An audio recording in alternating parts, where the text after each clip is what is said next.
दोस्तों, आप सबका स्वागत है हमारे चैनल पे। आज हम लोग एक प्रोग्राम बनाने वाले हैं, sum of digits. Sum of digit किस तरह से, मतलब जब तक वो नंबर जो है वो सिंगल नंबर में कन्वर्ट नहीं हो जाता, उसका जो सम है वो एक सिंगल नंबर नहीं बन जाता, तब तक उसको कैलकुलेट करते हैं। फॉर एग्जांपल, हम यहाँ पे एक इंट नंबर लेते हैं और फॉर एग्जांपल हम इसको लेते हैं 1 2 3। तो अगर इसका सिंगल सम करेंगे तो ये कुछ बनेगा 1 + 2 + 3। ठीक है, तो ये कुछ बन जाएगा 6। ठीक है, लेकिन अगर हम इसको 1 2 3 प्लस कर देते हैं, 1 2 3 + 5 कर देते हैं। ठीक है, तो ये कुछ बनना चाहिए, यहाँ पे 5 बजेगा, प्लस हम करेंगे 5 को, तो ये क्या हो जाएगा 6 + 5, ये हो गया 11। तो अब ये आउटपुट 11 नहीं होगा, फिर ये आउटपुट होगा 1 + 1, तो ये हो जाएगा 2। तो इस प्रोग्राम का जो आउटपुट है वो हमेशा सिंगल डिजिट में ही आएगा, मल्टीपल डिजिट्स में नहीं आएगा। ठीक है, तो इसको करने के लिए ये थोड़ा सा ट्रिकी क्वेश्चन है, तो हम इसको कर लेते हैं। तो इसके लिए हम एक इंटीजर बना लेते हैं, एक कैलकुलेशन वेरिएबल, जिसको हम 0 से इनिशियलाइज कर लेते हैं। ठीक है, और इसके बाद में हमारी एक वाइल लूप की ज़रूरत पड़ेगी यहाँ पे, क्योंकि हम वाइल जब तक चलाते रहेंगे जब तक नंबर जो है वो ग्रेटर दैन रहता है 0 से। ठीक है, अब इसके लिए हम सबसे पहले हमारे कैलकुलेशन का वेरिएबल निकाल लेते हैं। कैलकुलेशन के अंदर हम क्या करेंगे, नंबर को डिविजिबल करेंगे 10 से। तो जैसे ही हम नंबर को डिविजिबल करेंगे 10 से, तो आखिरी वाला जो नंबर है वो हमारे पास आ जाएगा रिमाइंडर के रूप में। ठीक है, इसको हम यहाँ पे रख लेते हैं और यहाँ पे हम उसको एज इट इज़ प्लस भी करते जाएंगे। ठीक है, और यहाँ हम कुछ नहीं करेंगे, नंबर को कम करने के लिए नंबर डिवाइडेड बाय 10 कर देंगे। ठीक है, तो अब यहाँ पे क्या होगा, जैसे हम इसको डिवाइडेड बाय 10 करेंगे तो हमारे पास अब क्या बचेगा 1 2 3 पहले इटरेशन में, उसका दूसरा इटरेशन आएगा तो फिर 1 2 बचेगा। ठीक है, इसमें एक कंडीशन लगानी पड़ेगी कि अगर नंबर इस लेस देन, मतलब नंबर जो है वो अब छोटा हो गया है, कहाँ से छोटा हो गया, वो इक्वल टू लेस देन हो चुका है यहाँ पे 0 से, जैसे कि सॉरी गलत बोल दिया मैंने, लेस देन हो गया है 1 से। ठीक है, मतलब 1 से छोटा हो गया, मतलब इटरेशन खत्म होने वाला है, लेकिन अभी भी कैलकुलेशन के अंदर 9 से बड़ा कोई नंबर पड़ा हुआ है, तो इसका मतलब है कि हमें इसको ओवरराइट करना पड़ेगा। तो हमारे नम को हम क्या बना देंगे, जो कैलकुलेटेड नंबर है, ठीक है, उसको नंबर को कैलकुलेटेड नंबर कर देंगे और कैलकुलेशन को हम 0 कर देंगे।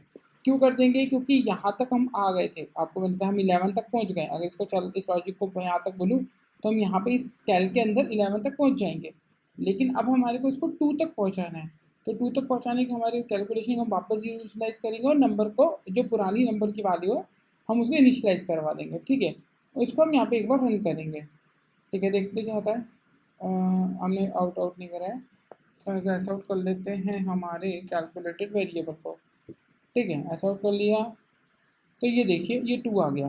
ठीक है, ये कैसे 2 आया, मैंने आपको बताया था 1 + 2 + 3 5 हो गया 11, 11 1 पर 2 हो गया। अगर हम इसमें 9 को ऐड करते हैं तो देखिए अभी क्या हो जाएगा, इसमें आप 9 को ऐड करेंगे तो ये क्या बन जाएगा, एक्चुअली में 11 तो पहले से ही था, अब यहाँ पे 9 बना दिया, तो ये क्या बन गया 20, लेकिन अभी भी ये 2 डिजिट में है, तो आउटपुट इसका भी आपका 2 ही आएगा। ये देखिए, क्योंकि वो 20 बन गया। इसके अंदर हम एक और 9 लगा देते हैं, 9 नहीं लगाते, कुछ अलग लगाते हैं, फिर 7 लगा देते हैं, तो ये 27 बन जाएगा कैलकुलेटर। तो इसका आउटपुट जाएगा 279 आना चाहिए। ये देखिए, ठीक है, तो ये एक छोटा सा लॉजिक पर थोड़ा सा ट्रिकी है। यहाँ पे लॉजिक सिर्फ ये वाला है कि आप इसको पहले इसका वैल्यू, फर्स्ट वैल्यू निकालते हैं। जैसे ये लूप चलना स्टार्ट करता है, सबसे पहले देखते हैं नंबर ग्रेटर देन 0। हाँ जी, नंबर ग्रेटर देन 0 है, क्योंकि ये बहुत बड़ा नंबर है। इसके बाद में कैलकुलेशन के अंदर हम क्या करते हैं, उसका जो रिमाइंडर है, रिमाइंडर, ठीक है, ये जो डिविजिबल ऑपरेटर होता है ये रिमाइंडर को निकालता है और ये क्वाइटिएंट को निकालता है।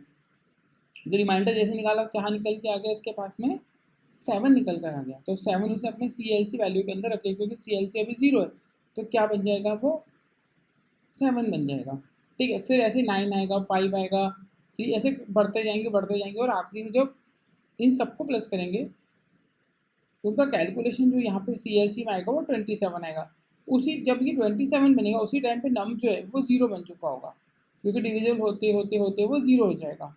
ठीक है, और जैसे ही वो 0 होगा तो हम यहाँ कंडीशन कराएंगे, नम इज अगर लेस देन है 0 से, हाँ भाई लेस देन है, और कैलकुलेशन 9 से बड़ा है, क्यों 9 से बड़ा है, क्योंकि ये 20 है, सो 27 है इस केस में।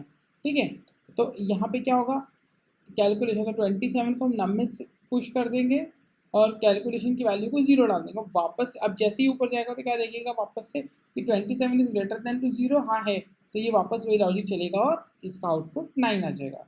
आई होप आपको समझ में आ गया। अगर कुछ कन्फ्यूजन आप कमेंट बॉक्स में पूछ सकते हैं। Thank you for watching the video.